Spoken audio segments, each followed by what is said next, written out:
Halo guys, balik lagi sama gua Loki ID. Seperti biasa, sebelum mulai videonya buat kalian yang sudah dukung channel ini selama ini, terima kasih banyak. Buat kalian juga yang belum subscribe, silahkan di subscribe karena subscribe itu gratis, tidak bayar. Dan buat kalian juga yang baru gabung, jangan lupa nyalakan lonceng notifikasi agar tidak ketinggalan update video dari channel ini. Terima kasih dan selamat menonton. Kita bacain novel Meretih Black chapter 5795. Di sini diceritakan sementara Yang Ge dan Petko diam-diam berkomunikasi. Yang Ge telah menembus for detection area yang dibentuk oleh 4 territory road. Pada saat ini Yang Ge dan Monaya terlibat dalam pertempuran sengit meskipun mereka berdua kelelahan. Unta yang kelaparan masih lebih besar dari seekor kuda. Dengan tubuh naga ilahi dan kultivasi roda ke-9, bagaimana mungkin keempat penguasa wilayah bisa melawan? Selain itu, reputasi sengit Yang Ge juga membuat penguasa wilayah sangat ketakutan. Melihat yang ketiba apakah itu penguasa wilayah atau Kyoyo yang melawan Aoyang Li, semuanya agak ketakutan. Dengan demikian, bagaimana for direction Ari bisa menghentikan amukannya? Hanya dengan beberapa serangan dia bisa menerobos tanpa dukungan formasi pertempuran. 4 penguasa wilayah dengan cepat dibunuh oleh Yang Ge. Namun Yang Ge mengerutkan kening dan mengembalikan tombak naga Azure ke alam semesta kecilnya, bergumam tidak bagus. Mengatakan demikian, tubuh Yang Ge tiba-tiba jatuh ke tanah. Niat membunuhnya melonjak seperti binatang buas yang telah terperangkap selama 10.000 tahun. Dia mengangkat kepalanya sedikit dan menatap arah 4 arah lainnya. Energi misterius melonjak di sekitar tubuhnya dan tiba-tiba menghilang, seolah-olah dia tidak pernah ada di sini. Di dalam arah 4 arah, keempat penguasa wilayah itu seperti burung yang ketakutan. Bagaimanapun mereka baru saja menyaksikan keempat teman mereka dibunuh dengan mudah oleh Yang Ge. Sekarang giliran mereka, bagaimana mereka bisa tetap acuh tak acuh. Sebelum Yang Ge bisa muncul lagi, 4 penguasa wilayah yang telah berjuang untuk mempertahankan formasi pertempuran mereka mulai bergerak. Tiba-tiba kilatan putih muncul saat sosok Yang Ge tiba-tiba muncul di belakang penguasa wilayah. Tangannya tiba-tiba terulur seperti cakar binatang. Kilatan melintas di telapak tangannya.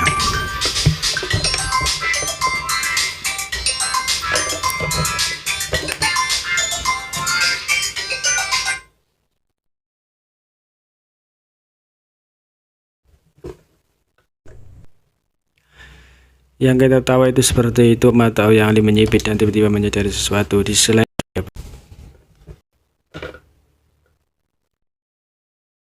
sikap ofensif yang aneh, secara brutal dia membunuh musuh-musuhnya, menyembunyikan kemampuan ilahi dan prinsip atribut Guntur yang kejam persis sama dengan yang diambil Kaisar Agung bayangan Guntur Yang Ge di alam semesta kecilnya.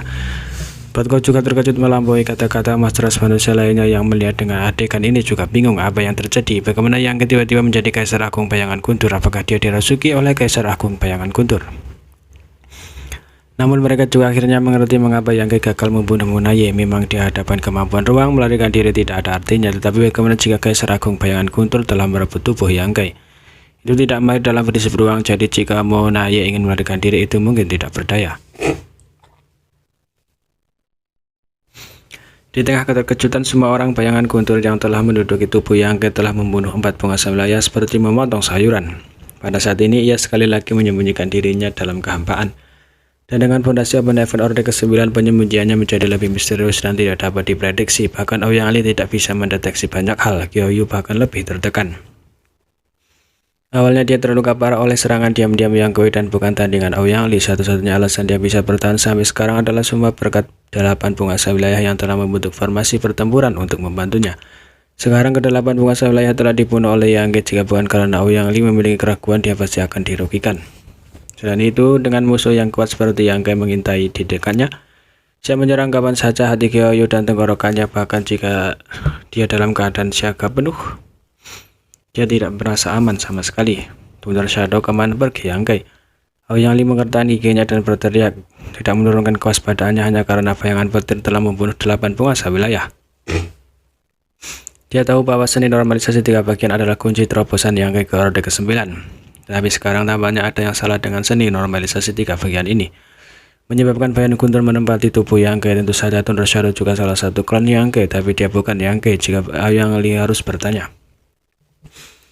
Di lengan kelihatan petir, sosok Yang Ge muncul dan dia dengan kejam mengirim telapak tangannya ke kepala Kyoyo. Kyoyo telah berjaga-jaga selama ini, jadi ketika dia merasakan bahaya, dia segera berbalik dan melebarkan pukulan ke arah Yang Ge. Nyaris tidak berhasil menyelesaikan krisis ini, namun Aoyang Li memanfaatkan kesempatan ini untuk menyerang, menyebabkan tubuhnya bergetar hebat. Thunder Shadow tidak bisa menahan di lidahnya saat dia sekali lagi menyembunyikan dirinya dan mengirim transmisi suara. Sebelumnya kekuatan Kredau berfluktuasi dan Bos mengkonsumsi terlalu banyak. Lukanya terlalu parah dan dia tertidur lelap. Tapi jangan khawatir, dia seharusnya bisa pulih setelah beberapa saat. Berhenti sejenak, dia melanjutkan, jangan buang nafas, bunuh orang ini dulu. Yang Ali mengaku sedikit, dengan kata lain masalah yang tidak terlalu besar, tapi yang disebut seni normalisasi 3 bagian memang agak bermasalah. Sekarang bukan waktunya untuk memikirkan hal ini. Apakah Yangke akan mengalami kecelakaan itu hanya akan terungkap di masa depan. Yang paling penting saat ini adalah berurusan dengan Master Klan Tinta.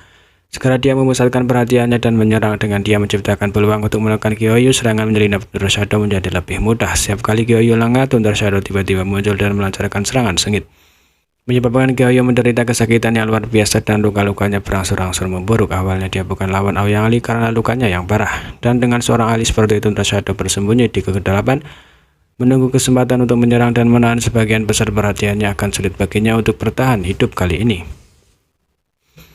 Dikalahkan, Klan Tinta benar-benar dikalahkan kali ini. Awalnya situasinya cukup baik, tetapi telah benar-benar hancur, dan titik baliknya adalah yang tiba-tiba menerobos ke Orde ke-9. Pelarian Monaye pada saat ini terakhir telah menghancurkan harapan kemenangan terakhir Klan Tinta. Tapi Kyoyu juga tahu bahwa jika Monaye tidak lari, dia akan menjadi orang pertama yang mati. Pada saat itu melarikan diri adalah pilihan terbaik dan satu-satunya. Dengan demikian, meskipun Kyoyu memiliki beberapa kebencian terhadap Monaye, dia tidak memiliki kebencian apapun terhadapnya. Jadi dia berada di posisi Monaye, dia akan membuat pilihan yang sama. Sekarang dia menjadi sasaran oleh 2 Master ras manusia Orde ke-9. Tidak mungkin baginya untuk bertahan hidup, jadi yang terbaik adalah mati dengan nilai lebih. Klan Tinta masih memiliki banyak tuan. Mereka tidak dapat dimusnahkan di sini. Lari! Kyoyu tiba-tiba berteriak pada Master Klan Tinta yang mengepung garis pertahanan ras manusia. Dengan perintah ini, para Master Klan Tinta segera berhamburan, tidak ragu-ragu sama sekali, seolah-olah mereka telah menunggu perintah ini. Momentum Klan Tinta telah benar-benar hancur. Siapapun yang bisa melihat bahwa Monaye telah melarikan diri dan nasib Kyoyu tidak pasti. Jika penguasa wilayah dan raja semua tidak lari ketika Kyoyu terbunuh dan 2 Master ras manusia Orde ke-9 mengambil tindakan, tidak satu pun dari mereka yang bisa melarikan diri. Sebelumnya mereka tidak melarikan diri karena mereka tidak berani. Sekarang Kyoyu telah memerintahkan mereka, bagaimana mereka bisa ragu. Semua Master Klan Tinta melarikan diri dan Master ras manusia yang awalnya dalam situasi sulit tiba-tiba dibebaskan. Yang gue dengan dingin mengendus menatap Pistol Laut dan mengejarnya untuk membunuh mereka. Dia juga tahu bahwa tidak mungkin membunuh semua Klan Tinta, jadi dia harus menemukan Pistol Laut yang lebih kuat dan membunuh sebanyak mungkin. Kejar mereka! Qiang Shan berteriak. Dia telah memimpin tentara selama bertahun-tahun dan berpengalaman dalam seni perang. Ketika pasukan besar bertempur, waktu termudah untuk mencapai kemenangan adalah ketika musuh sedang dikejar. Biasanya ketika pertempuran hebat, beda setengah atau bahkan lebih dari hasil akan diperoleh selama waktu ini ketika kedua pasukan saling berhadapan.